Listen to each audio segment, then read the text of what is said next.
Welcome to The Real Review, sponsored by Parametric and Lazy Ape Studios, where you get some of the latest happenings, real thoughts, and perspectives in the world of film and television.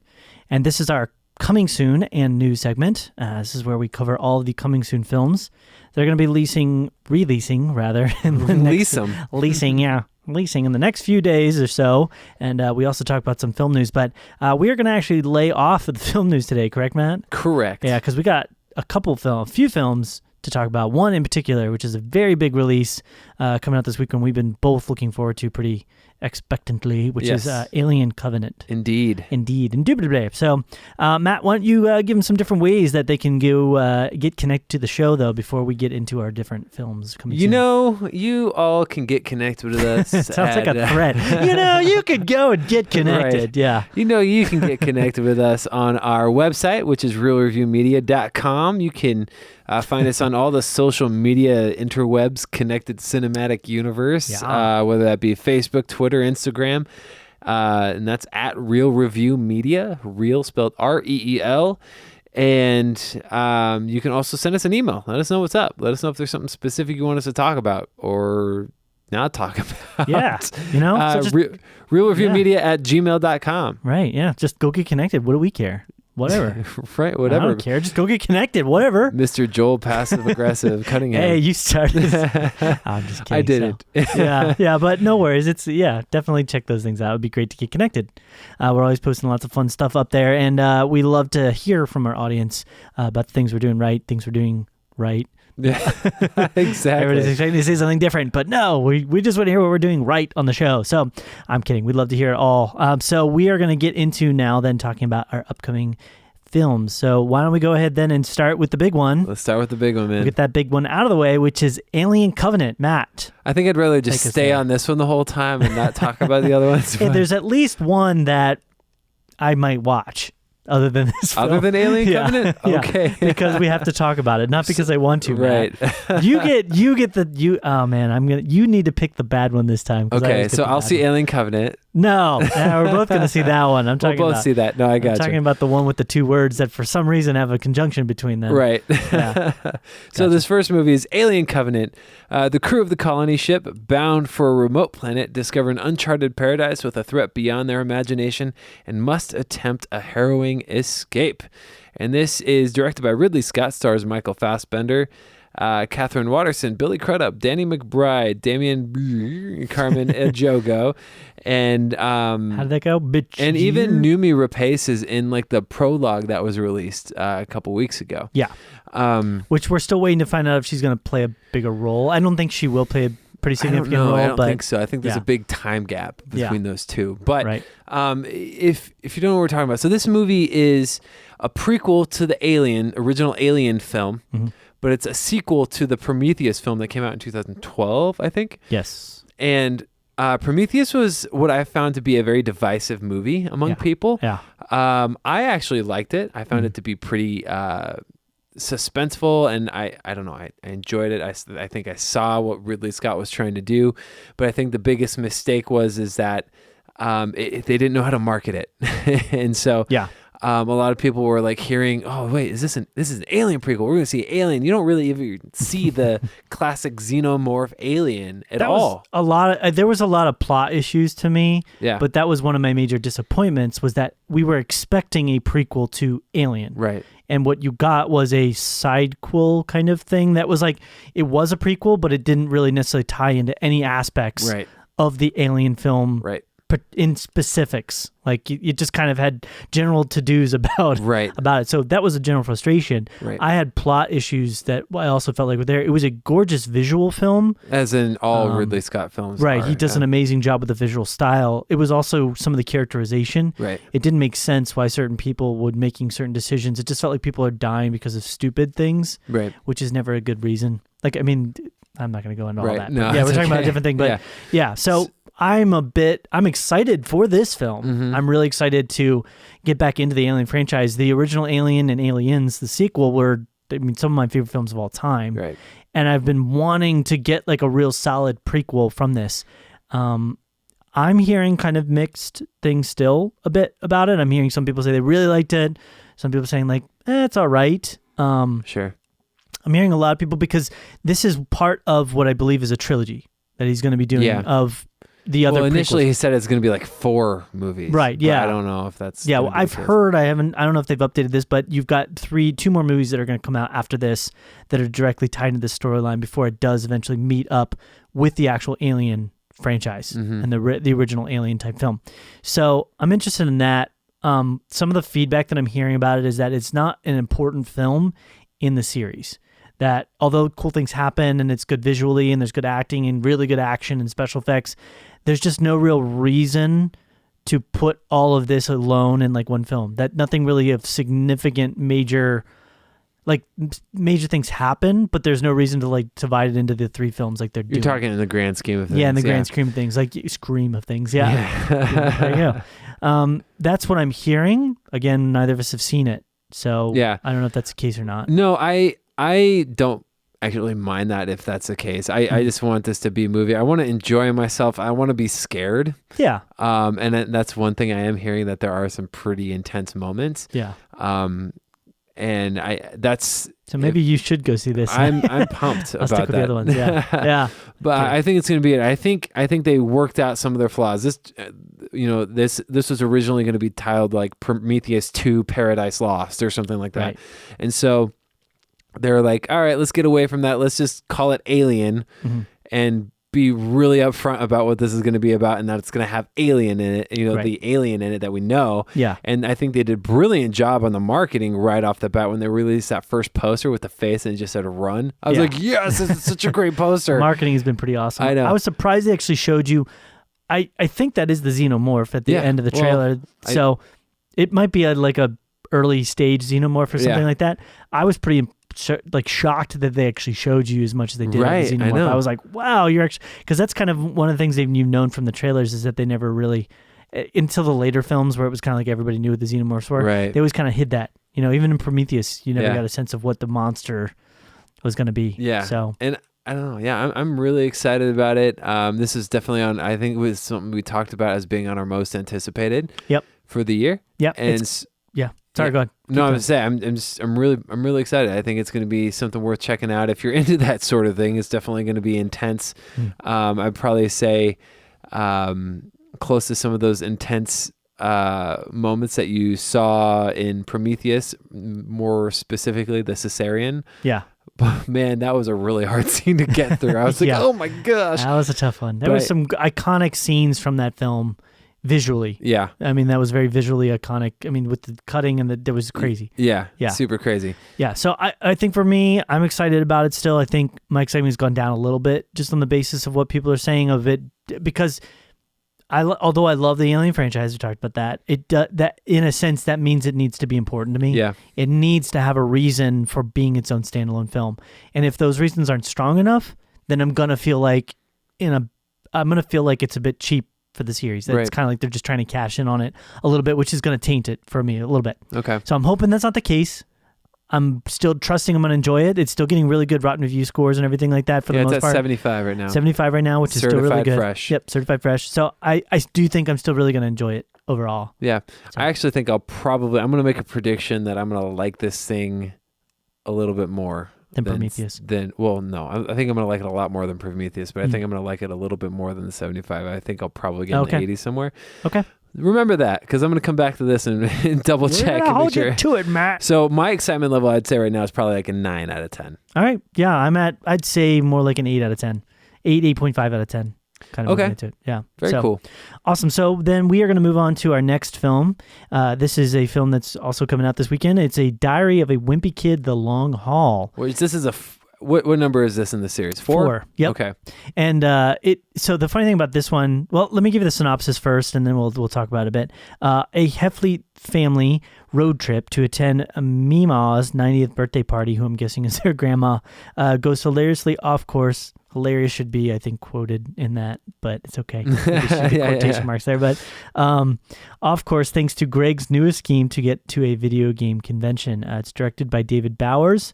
It stars a few different people that are recognizable faces. Alicia Silverstone, Tom Everett Scott, Charlie Wright, and Jason Drucker are kind of the big 4. It's the family.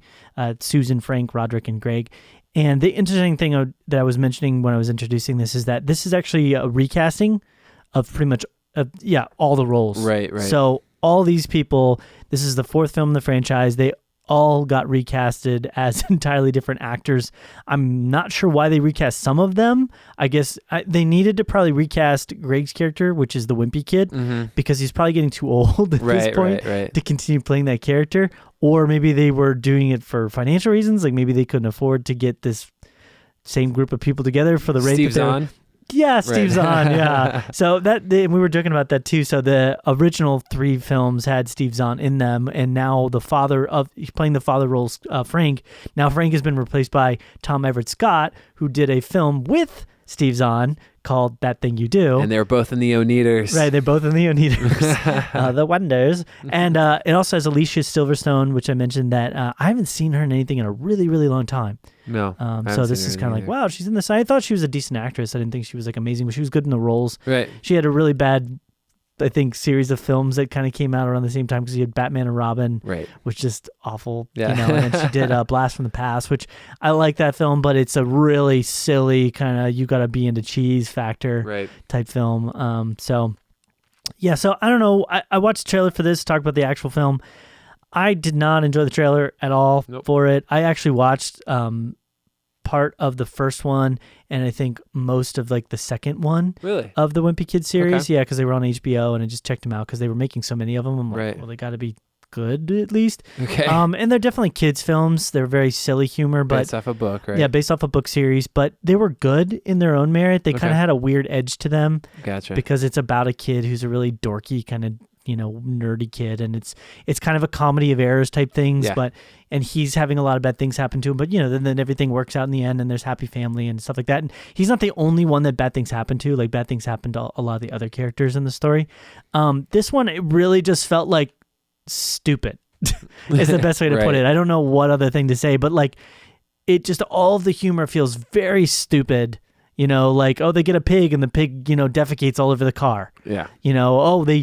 He's feeding like a bird through the window and all the birds fly into the car and they get attacked. You know what I mean? Yeah. They're singing Spice Girls in the car because that's what parents do and it's really bad. So it's just like everything is just really dumb. Yeah. So I don't know. Any thoughts, Matt? No, I have no thoughts. I've never seen any of these things. I've never read one of the books. Yeah. And this is not doing anything to make me feel like I'm missing out on something. Yeah. So I'm not necessarily, other than the fact that Tom Everett Scott is in it, and I didn't even recognize him at first. Yeah. And I like seeing him because That Thing You Do is one of my favorite movies. Yeah. And him being in La La Land kind of brought him back to the forefront of my mind again. I was like, oh, hey, cool. Yeah. That might be a little bit of excitement to going to see it, but not really much. You're excited? Really? You're excited? I'm 0.5 excited to see this movie. I gotcha. So I give it a 0.5 out of 10. Okay. Excitement. All right. Well, I'd say I'm like a little bit more excited than that. Well, you have a little bit more time invested. I do. I've seen the other ones, some of them. So this is the director for this actually did direct the last 2 films. Which is funny because the last 2 films weren't amazing films by any stretch of the imagination, but they were funnier and they looked funnier and they had elements that like kind of like redeemable in a sense. So I'm like, well, I don't know what happened with this one. I don't know why it's falling so flat. I haven't had a chance to like look into all the writing credits and maybe they have a different screenwriter or something like that. But the one thing I will say is this kid who's playing Greg in it, the Wimpy Kid, his name's Jason Drucker. And this is just my personal opinion. This is going to sound really stupid, probably, but I think he's a Cartoon Network or not Cartoon Network. He's like a Disney actor, or either Disney or Nickelodeon. Like he's done shows on there before, and I have never seen a kid so young that looks like they have a receding hairline. Like I know that sounds ridiculous, but like when you get a chance, like look up some of his like photos they have for him, like headshots and stuff on IMDb. And you can just tell this poor kid probably in like 2 or 3 more years is probably not going to have a lot of hair on the top of his head. Like he's already got a huge receding hairline and it's just like ridiculous because it makes him look like he's got the face, like the head of like a much older person to me.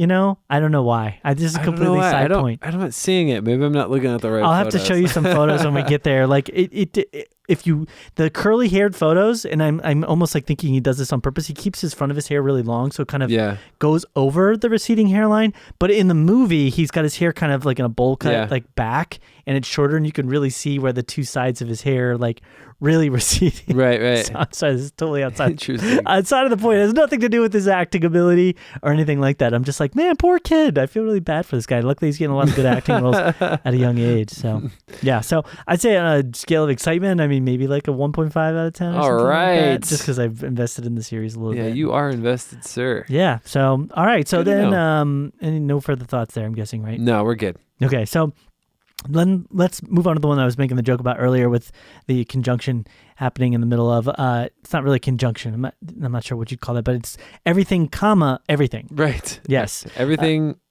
Everything. Wait a minute. Everything. Yep. So this is a film about a teenager who lives a sheltered life because she's allergic to everything, comma, falls for the boy who moves in next door. It's directed by Stella Meggy.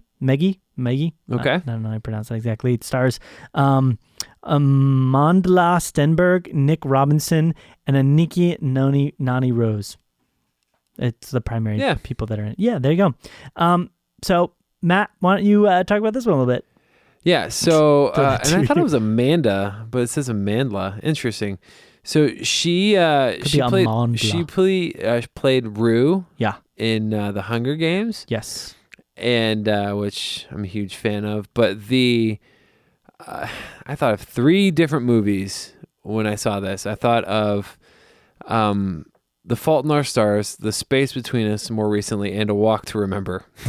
Yeah, that's pretty much a good way of putting it. Right, and that's exactly what I thought of. You know, somebody either dying or somebody that's like super ill or will die, and there's someone who's trying to, you know, be with them romantically before that time is up to, you know, create some sort of tear-jerker moment at the end. I totally get that. So the thing is that I will say about this film, and there's no reviews coming out for it yet, so I'm guessing that it's probably not a good sign, but at least with the other scenarios, right? At least with the one with the Fault in Our Stars, it's like that's something. She is sick, right, and there's nothing she can do about that. At least with the one with he's coming from Jupiter, or whatever, Mars, whatever it is, Space Between Us. That's like he didn't really do anything to deserve that, and he's kind of like it's understandable that would create like a bit of a weird scenario for them.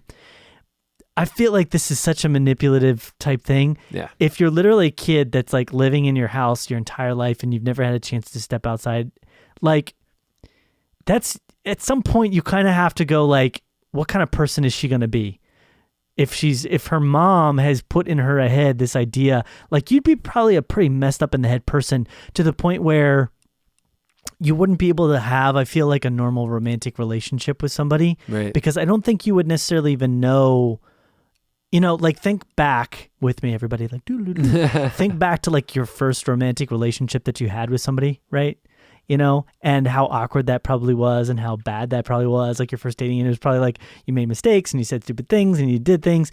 Imagine being that person, but also being like in this scenario where you're stuck inside of a house, you might be sick. I mean, this wouldn't play out in this romantic way, especially when you're working with a kid, I'm guessing, like this kid who's probably had a lot of girlfriends. I mean, he looks like an attractive model-like kid. You know what I mean? He's probably had a lot of romantic. So I don't think this would play out quite the way that they're making it to. Like I'm saying, like A Fault in Their Stars, these are just like everyday normal people that just had ridiculously bad kind of circumstances thrust upon them. Yeah. You know, so I don't know. I just feel like this is a bit more far-fetched is what I'm trying to say. That it's a bit more beyond the believability scale of what kind of would happen. And I'm saying that even about a movie about a kid born on Mars coming to Earth, you know? Which happens every day. Yeah. And there wasn't really anything for really to latch onto with this. It just feels like a straight up romantic type.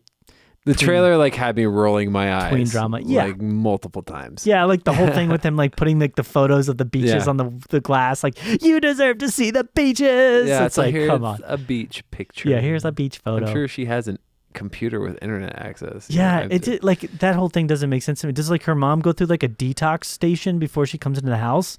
Because in order to not bring in germs, how could she only hang out when they are in the the hazmat suits. Yeah, like you'd have to be in a hazmat suit. It doesn't make any sense why this boy would be able to come into the house because he could be carrying like a flu or a virus. Like it doesn't. Or what if he's carrying the cure? It seems a lot more far fetched. He could be carrying the cure, lady. Come on. Yeah, maybe halfway through this turns into a zombie movie. Or maybe we find out that love is a cure. That would be the answer. Oh my gosh, Matt. The love is a cure. I find this horrible because the odds are actually really good that that's what's going to happen. I know. That she's going to be like dying, but his love is going to save her. That's like the sad truth. She's going to be dying and then he's going to cry and the teardrop is going to fall. Into her mouth. She's going to come back to life. Like, the tears are the cure. Salty water is the cure. Something about your eye boogers makes you come back to life. Yeah. Oh man. Sadness. Everything. Just everything about this movie. So I don't know. So what's my excitement level? What do you think? I'm 1. I'm only because I have to have an excitement for it. I'm at like a 0.5 or like a 1 out of 10. Yeah. Okay. So I wanted to see if they take it a really crazy route and turn it into a zombie movie. If they had done something like that, I think I would have been a bit more. I think they're saving the twist. They're not going to show anything about it. The twist, yeah. That's why it's under embargo right now. The twist is it's about nothing. Nothing. It's a prequel to A Walk to Remember. There you go. I don't even know how that works. It's a completely different character. I don't know what's happening right now. Oh my goodness. Okay, so yeah, all right. Well then, any further thoughts about everything? No, everything. man. Wait, you didn't wait for me. Everything. There you go. So no further thoughts. Nothing. Oh, there you go. That's my joke. That's my joke. You just took my joke, Matt. It's all right. So, well, with that, then we're going to go ahead and wrap up everything on the podcast today. I'm just going to do that from now on the podcast. Whenever we say everything, we just have to give a pause for. Hold. Yep. Everything for us to move on. So, so again, some great ways to get connected to us. We have our website, realreviewmedia.com. You can check that out. And then we have our Facebook, which is Facebook.com/realreview. Facebook.com, I should say. You have to have that .com. Very important. /realreviewmedia. And you've got Twitter, Instagram, great ways to get connected on there, which is @realreviewmedia. And for sure, maybe you're somehow excited for everything, and you want to let us know. Maybe you get to see it, because I don't know if either of us are going to actually see this movie. Yeah. So, but we'll try. So shoot us an email. We'd love to hear from you, which is realreviewmedia@gmail.com. We'd love to know your thoughts on the podcast as well. Anything you're liking, anything you want to say, we would love to hear from you. So go ahead and drop us a line. Do it. Yeah. Anything else, Matt? No, that's it. All right. Well, then it's been real.